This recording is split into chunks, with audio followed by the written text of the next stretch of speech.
Hello, friends. Welcome to the Crank and Boom podcast. I am your host, Toa Green. I opened a Thai restaurant with my family 17 years ago that has since morphed into a multi-million-dollar ice cream business. I have the honor of leading 40-plus teammates to fulfill our company's mission, create joy, ignite laughter, and inspire compassion. And now I get to share my experiences of building this incredible business with you. On the show, we chat all things small business, family, and life, and how we can do it all with a bit more purpose and in community. I am so glad that you're here. This is the Crank and Boom podcast. Today, I want to talk about something that can truly change your entrepreneurial journey and how you show up in the world: the power of gratitude and the art of crafting a vision for your business. I know as an entrepreneur, when there are multiple fires popping up daily in your business, it can be almost impossible or feel really silly to keep an attitude of gratitude or set aside any time to set a vision. I mean, who has time for that, really? We're just trying to get through the day and get all the tasks done that are on our massive to-do list. But I'm here to tell you that losing sight of the bigger picture can cost you sleep, money, and most importantly, your sanity. Taking the time to pause, reflect, and be grateful for where you are and what you have can really be a game changer. It's like taking a deep breath for your soul. Gratitude can shift your perspective, bring clarity to your path, and infuse your actions with purpose. The practice of gratitude is one of my most favorite things in the whole world, and I can't wait to share what it has done for me and my business with you today. So let's get into it. When we had our very first restaurant as a family, the Smile as I Am in Frankfort, Kentucky, I remember very specifically my mom would fix us food. Anytime we would be hungry while we were working, we put a ticket in to my mom and I would write what my order was. And then I would just put ASAP, and then I would put double ASAP if I was extra hungry. I remember as she would put it in the line and ring the bell for us to get food or for us to grab food for our customers, that I remember my dad always telling us, say thank you for your food. Thank you to your mom. Thank you for making the food. Thank you for everything that she does for you. So it was ingrained for us as a family to always be thankful for those things. Every single time we got a meal, every single time we went out to eat, every single time we were out and about. And it was something that was modeled from my parents. But this attitude really got me through when my dad was battling cancer last fall.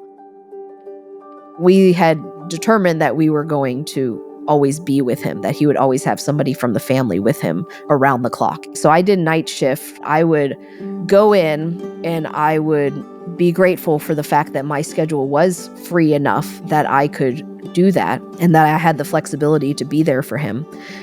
And then every morning, we had this great big window that would face the sun as it rose. And a lot of times we would be awake because we didn't really rest during the night. And I would say, hey, Dad, look, the sun came up today. And it would always ground me. It was this reassurance that the sun is going to come up no matter what. This is also a shout out to Emily Lay, because that's something that she would always say. The sun rose again today. That was something that would ground me. That's something that I would say to him. I was like, look, Dad, we survived the night. We survived the night and we made it to morning. That is a big win for us. That attitude and just that little thing that I would do every morning, I felt like would help us get through those night shifts that were hard. When things are so hard and things feel impossible and you feel so sad or stressed or mad, it's just something that will continue to ground me no matter what comes our way. Things like that have always been a part of our family culture. And I feel like that's something that really, really is a foundation of who I am as a person. Gratitude shows up in a lot of different ways within our company, and there are some tactical things that we have done to build it into the culture. I think there are some really specific things that you can do in your own business to make sure that it becomes a piece of your culture. One thing that we do in Slack, we actually have a channel called Shoutouts. The whole team has access to that channel. Anyone on the team can post if there's some reason for them to give a shout out to someone else on their team. If we had an event, I will try to go on there and say, thanks for this person for making this event go off without a hitch. I appreciate your hard work, and it allows my gratitude to be in a public space where everybody gets to see. It can be even small things.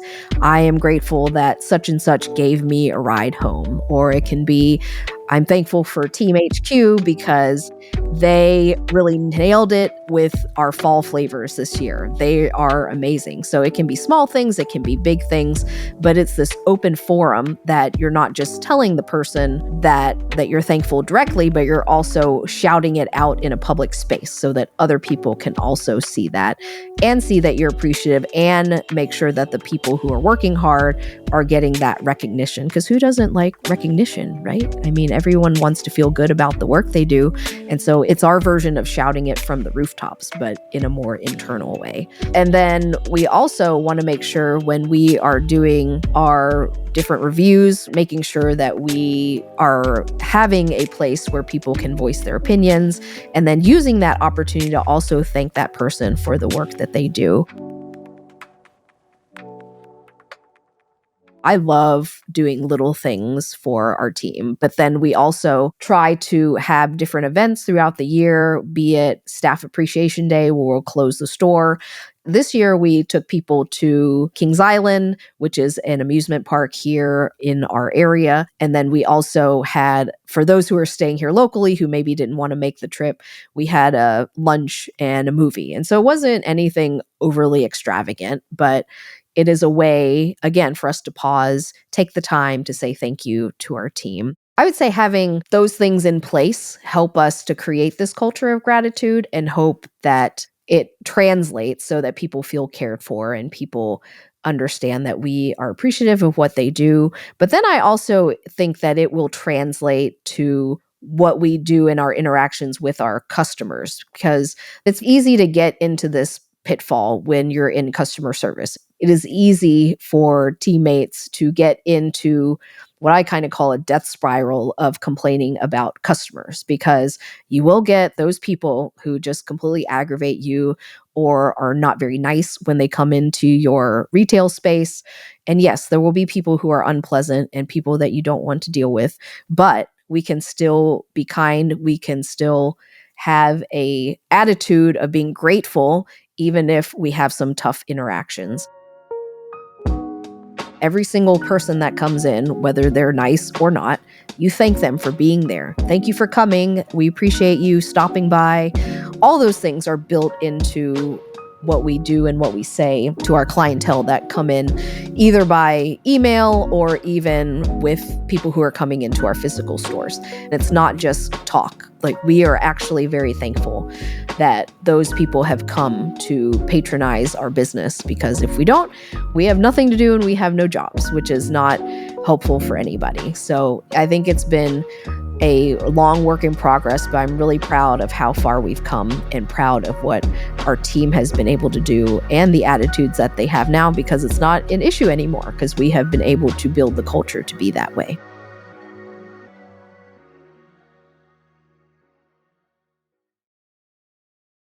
One of the lessons I've learned as an entrepreneur is celebrating. Taking time to intentionally honor your achievements and share them with others is a big part of what makes the whole journey worth it. And one of my favorite ways to do it is with food, of course.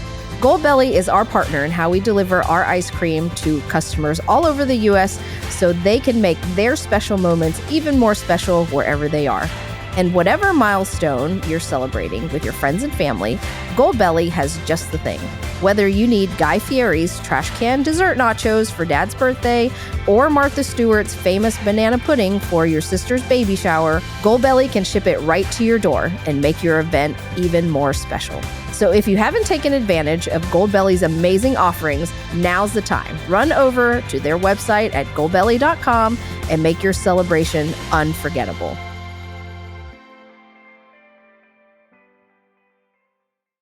If you've been here for a while, you know that I incorporate community in everything I do. It fuels every decision I make about my life and my company.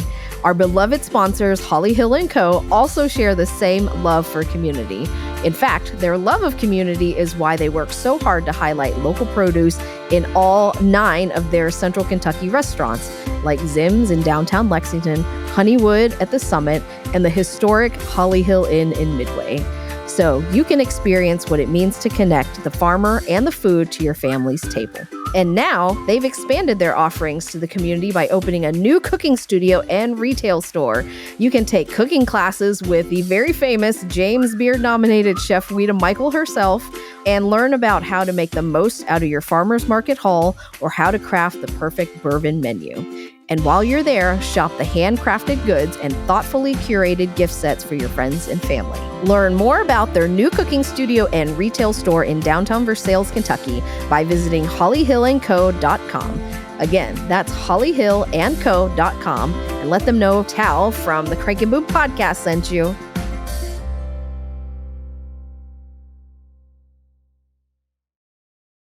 Gratitude is one of those things that takes practice. So if you are kind of mumbly and grumbly and have an attitude where you're maybe not so grateful, it takes practice to shift out of that, right? Because it's easy to get down on yourself.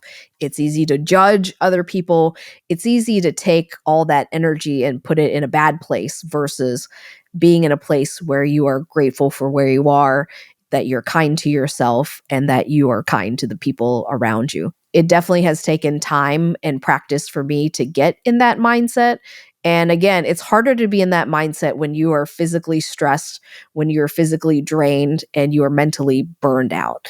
So I think some of that comes with making sure that you have gratitude for yourself, your life.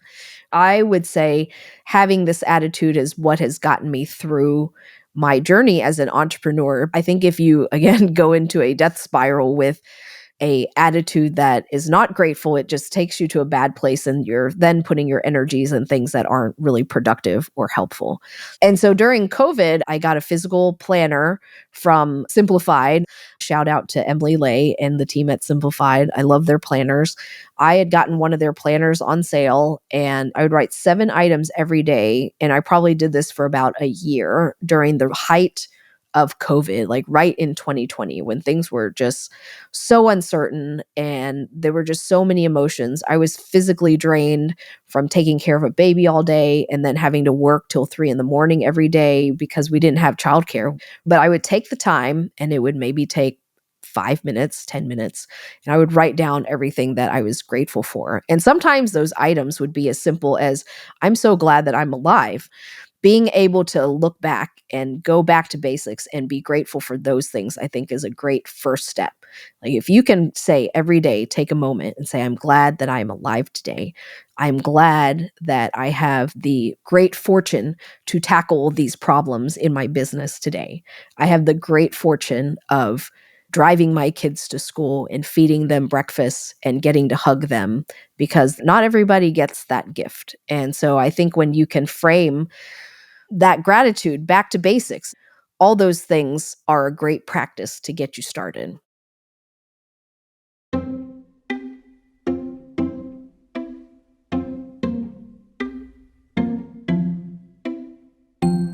Thank you so much for listening to the Crank and Boom podcast.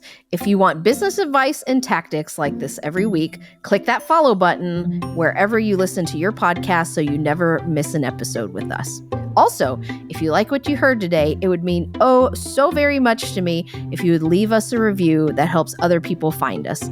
Leave a note on what topics you want me to cover more of, because we would love to hear from you. I can't wait to meet you here again very soon. Until next time, peace.